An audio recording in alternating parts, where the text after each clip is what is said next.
Hey YouTube, welcome back to my channel. If you're new here, my name is Melissa, and this channel is all about psychiatric drug withdrawal reactions and recovery. And it draws on my 7 years of experience in this community, as well as my own personal 4.5 year journey through recovery from these awful drugs. And it draws on also the probably thousands of conversations I've had at this point, both formally as a coach and informally, just through all the people and with all the people I've met in this community over the years. And the purpose of this channel is to provide hope in what often feels like a very hopeless situation and hopeless journey. And I also talk a lot about topics that come up over and over again and things that people are sharing and asking about, because I figure if one person is talking about it, then there's probably a lot of people that are wondering or talking about the same things.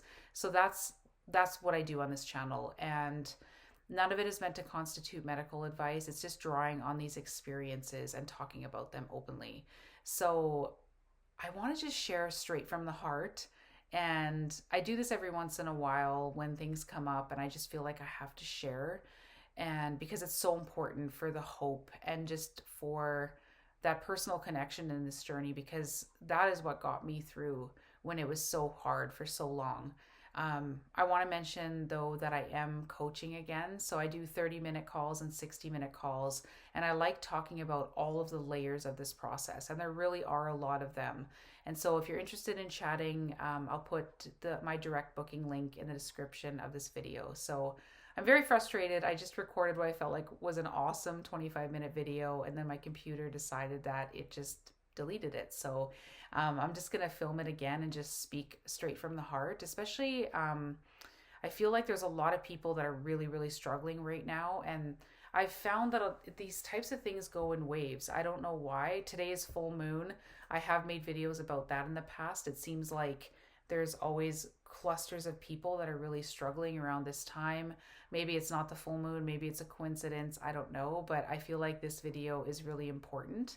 And I had a conversation with someone today about all of this, and they said, you seem like you live a good life now, and do good things really come from this experience? Like, I just can't see that right now. And so that's what sparked the idea for this video. But also, I was just crying, if you can tell. And that's because I just today, as of today, I'm officially completely debt free. No more student loans, car loans, any type of personal loan, no credit cards. And if you know the details of my story, what started this whole withdrawal journey for me was because I came off these drugs too fast because I was in so much debt. So I just want to share this because it's been such an emotional evening, like I said, and I feel like all of the things that have brought me to where I am today are because of withdrawal. And I'll share what I mean. And so I think it's important for people to know this and to hear this, especially if you're really in the midst of suffering. So I was put on these drugs for situational depression, absolutely loved them. But in hindsight, I think they were starting to poop out, lose effectiveness around 4 or 5 years in. But I would just have like these weird spells where all of a sudden I'd have all these crazy symptoms I'd never had before. And so looking back, I think that's what was happening, but I didn't know about any of that at the time. What happened was I was in a really bad financial situation in 2018 at the beginning of the year. And I was considering filing for bankruptcy because I was getting 10 collector calls a day. I was defaulting on all my payments. I was like 3 months behind on everything. I was working multiple jobs just to try to stay afloat. It was really bad. And so I made a decision in April that anything that was not like keeping me alive had to be eliminated. So I was doing all of this work, working way too much to try to like keep up and because I was so far behind. But I also was like, I have to cut every expense that I can. And at that point I was like, I don't think these drugs are doing anything. I felt amazing on them for the first few years. I don't feel that same amazingness anymore. I don't think they're doing anything. So I talked to my doctor about tapering. I did a way too fast of taper, and that was when my life changed forever. And it was so not only was I experiencing the symptoms of withdrawal, which, if you know about my story, my first withdrawal was bad, but it was not as bad as my second withdrawal after I reinstated and took a bunch of other drugs, including benzos. Um, so not only am I experiencing these horrible symptoms, but I'm also up to my eyeballs in debt and under an enormous amount of financial stress. So needless to say, my life was unraveling.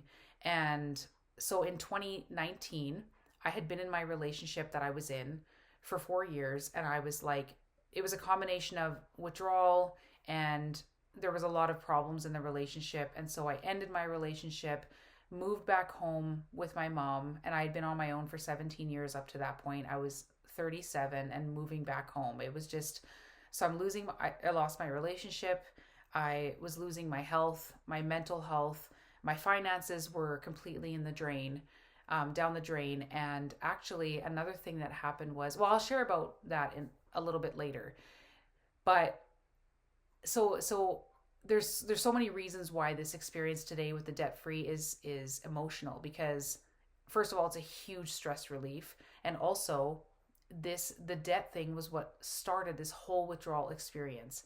And so I want to share like all of the good things, at least for me, that have come out of this, and where my life is at today. I don't believe it would be at if I wouldn't have went through like the worst experience of my life, which was withdrawal. So I watched a video it was a Facebook Live, which I feel like people don't really do anymore, in 2016. So before I was ever in withdrawal. And it was of this girl who was so she was sitting in her bed, and I remember what she was wearing. She had her hair up a certain way. She was very beautiful, and she had a glass of wine in her hand, and she had a laptop in her lap, and she was working from bed. And I remember thinking, like, does this actually happen? Like, do people actually make this work? Like, how does someone make a living from bed? And I was like, that was just like a dream come true in my mind at the time. And so I went on this journey of like trying to figure out how people do this. So I dabbled in network marketing, which was a huge failure and actually contributed to more of my debt. And then I tried doing teaching English online, but I had to be up at 4 a.m. because of the time difference. And then I discovered virtual assistant work, and then coaching. So I had never ever intended on being a coach. Never. Like I had an original YouTube channel which was documenting that first withdrawal off citalopram, just documenting it. And then someone made a comment that really hurt me, and so I just permanently deleted my channel after that, and I didn't film anything or post anything on YouTube after that. So that was in 2020. And then this channel started at the end, I think, of 2022, when I started to feel better. And it's been talking about more, it wasn't documenting my journey through withdrawal. It was like, oh my goodness, I feel like I'm finally recovering, and here's everything I've learned. And it's just built on that over time. And then the coaching thing just happened. It happened completely organically, people requesting it, and then it just built on itself. Because in my withdrawal, I wasn't really aware of coaches, or that there were coaches. I knew of one, but I never used their services. And I feel like it wasn't as common as it is now, like 4 and 5 years ago. So I so I'm in this like huge financial stress. I'm in withdrawal. My life is falling apart. I'm moving back home with my mom, at age 37, and my relationship is over, and it just felt like my life was over. And then, in my first withdrawal, I was still functional and working, but when I reinstated and went into my second withdrawal and took all those other drugs, then I was like much less functional, and then I ended up on disability. And so like everything was just horrible, and I couldn't see a way out of it for so long. And so I'm dabbling in these things, and nothing is really working out. I'm kind of getting glimpses into maybe how working from home could work, but it never really happened until now. And so now I do virtual assistant work half time, and then I coach half time. And now it's like I potentially have that life that girl had in that video in 2016. Like, I obviously don't drink, but if I did, I could be sitting in my bed and doing my virtual assistant work and having a drink. And I'm like, all of this happened because of this withdrawal experience. Like, partially, like just the way it all unfolded, especially obviously the coaching. And the fact that I'm able to do that and share hope with people and share about my experience and hear about their stories and be taken back to where I was for so long and give them that hope, it's just like none of this would have been possible if I wouldn't have went through that experience. So that's just, or like this experience. So that's one thing. And then all of that journey brought me to where I am today, also of being debt free. Um, just all the trial and errors and seeing that someone was working online from home, trying these things, failing, and then, getting into coaching and getting into VA work because like I felt like I could only do jobs that were from home, and I was just constantly seeking out how to build this life. And so it all happened, like I said, because of this journey. So that's one aspect of it, the paying off the debt and this working from home thing and being able to work from bed if I wanted to. Like my virtual assistant and social media management, I can do that from bed. I mean, I don't coach from bed, but I coach from home, and I have this beautiful office, and it's like crazy to me that it all happened. And then so I also, if you know about my journey, so when I came off citalopram in 2018, my period stopped. And I was also on birth control at the time. And I stopped that about 2 or 3 months after I stopped my SSRI. But pretty much for the rest of 2018, I had no period. And I was 36 years old at the time. And I remember going to a naturopath at the end of 2018. So I was getting close to 37. And she did blood work on me. And she was like, I can't believe it. You actually don't even have detectable progesterone. And progesterone is what you need to carry a baby. And so I had basically accepted and went through the process of being like, I guess I'm never going to have a child. Like, I don't have a period and I don't have detectable progesterone. Obviously, my hormones are out of whack. I'm getting old. I'm getting too old to have a baby. My health is all screwed up. And like, my relationship was it was not great at the end of 2018. It ended in 2019. So I had like accepted that I would never have a child. And so in my first withdrawal, I was not very well versed in the nervous system stuff, the destabilization stuff. I didn't really have a clue what I was doing. And like I said, there weren't really coaches at that time, and I was just kind of figuring it out on my own as best I could with the help of the forums. But I was still drinking and doing all the wrong things. And that's potentially what prolonged my recovery, and then what led me to reinstatement, which then made things infinitely worse. And after that reinstatement, and once I was like, oh my goodness, it was the drugs all along, because I had been doubting it because I had such severe mental problems. I'm like, this can't be just from withdrawal, and because it went on for so long. And so that was what led me to reinstatement. And then once my reinstatement went so poorly and I developed all these neurological symptoms, I was like, okay, it was the drug all along. I hate these freaking things. I'm coming off. And I just went kind of crazy in the other direction after that reinstatement. I was just like, I am going completely non-toxic, completely chemical free. I'm done with hormone disruptors, endocrine disruptors. I'm living like as completely naturally as possible. And it could have been a coincidence or these efforts to like improve my health, stabilize my blood sugars as much as I could, which also affects hormones. I mean, I was on this like rampage to fix my health. And I don't know if it would have happened anyway. I don't know if it was a fluke. I don't know if it was because of these efforts. But in 2021, so after the reinstatement gone bad and the subsequent withdrawal, it was so bad, I reunited with my ex. He initiated it. And like actually a lot of people that I've talked to, sex was my only distraction. It was the only thing that pulled me out of symptoms, even briefly. And so I was just so desperate because I'd been suffering for so long at that point. Like from the start of my citalopram withdrawal until like 2021, it was like 3 years that I've been suffering. And I was just like, I just need a freaking break from all of this. And then the reinstatement had gone so horribly wrong. And so I felt like I was starting my withdrawal over. And so sex was my only distraction. And at that point, so obviously in 2018 was when I had all this hormone testing done and had resolved to never having a child. And then 2021, I'm like between my age, because at that point I was 39 in 2021, my withdrawal experience, my poor hormones, my chronic diseases, I had like a less than 5% chance of conceiving naturally. But lo and behold, I got pregnant. And I wasn't going to keep the baby just because I was still in the throes of my second withdrawal when I got pregnant. I was on disability. I had no money. I had like my sort of relationship with the father was really bad. He didn't want to have a child, and like it was all just like it was a nightmare. And I had this extremely like I decided to keep the baby. I had this just extremely difficult pregnancy. I had to deliver at 7.5 weeks. Sorry, 7.5 months pregnant by emergency C-section because I had developed HELP syndrome that had snowballed to like life or death levels.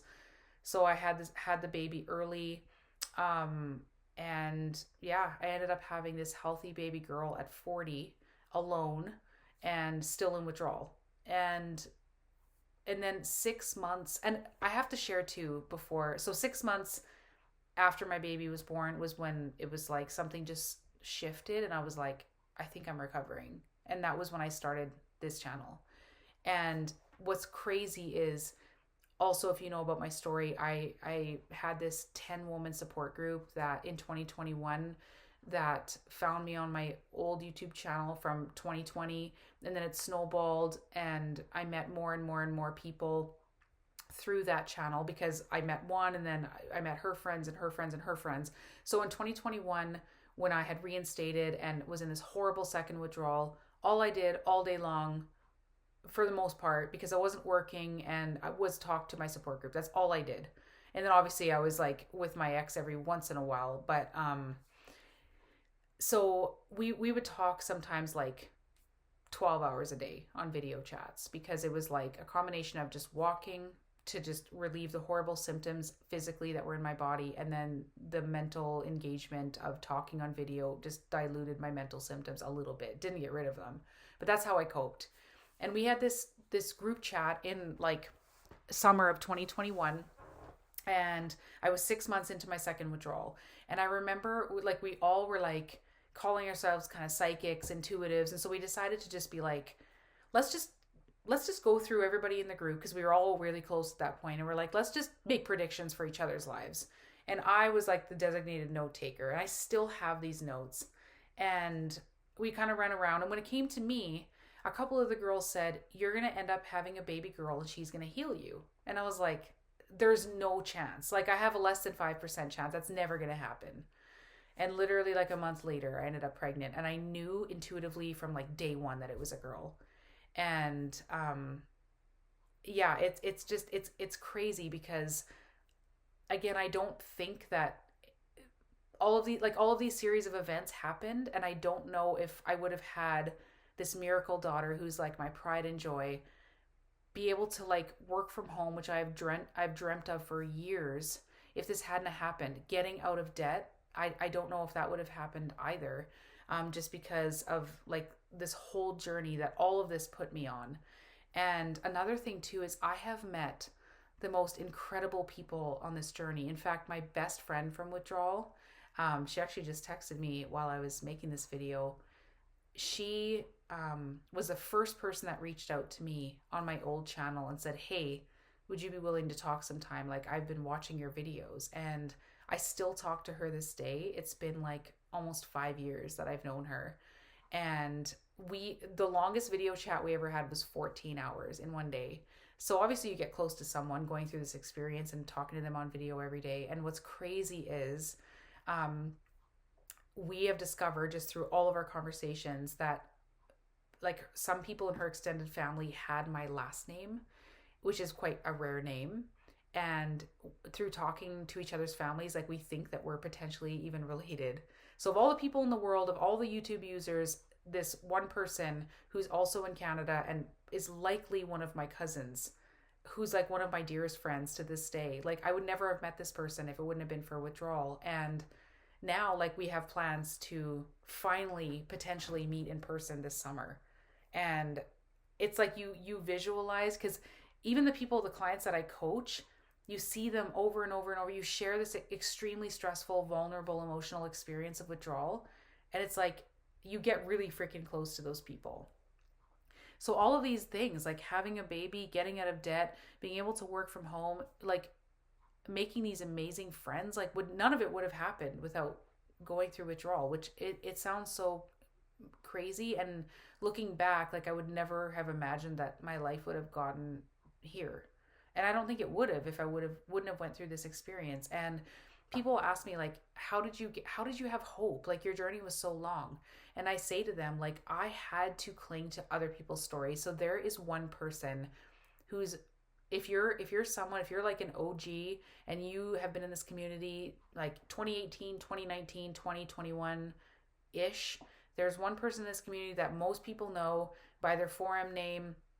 They use aliases, like they've been on podcasts and whatever. And this person is like horrific story. And she also got pregnant with akathisia, and nobody really knew who she was because she was only known by her username on the forums and by her alias and her pseudonym and whatever. And actually one of my close friends in withdrawal, he actually through some type of like personal detective work figured out who this person is and told me. And I was like, I reached out to her when I found out I was pregnant, and I was like, can you please talk to me? And she did, because she's very private. But I think she felt for me because my experience was so much like hers. And I had to like, she would send me videos of her child. Like her child was older at this point when I talked to her. But when she was in this, like she was pregnant with akathisia and then went through having a toddler and a young child when she was in the throes of withdrawal. And she would send me videos and just be like, this is going to be you one day. Like videos of her little kid and her. And I would just be bawling my head off and just be like, oh, I hope so. I hope so. And I hope this is all worth it in the end. And she was, she helped me navigate my pregnancy with this. And I'm just so grateful to her. And I had to like live through her and live through other people's experience so much of the time and like cling to my support people. That was what I did. Like I tried everything else and it didn't work.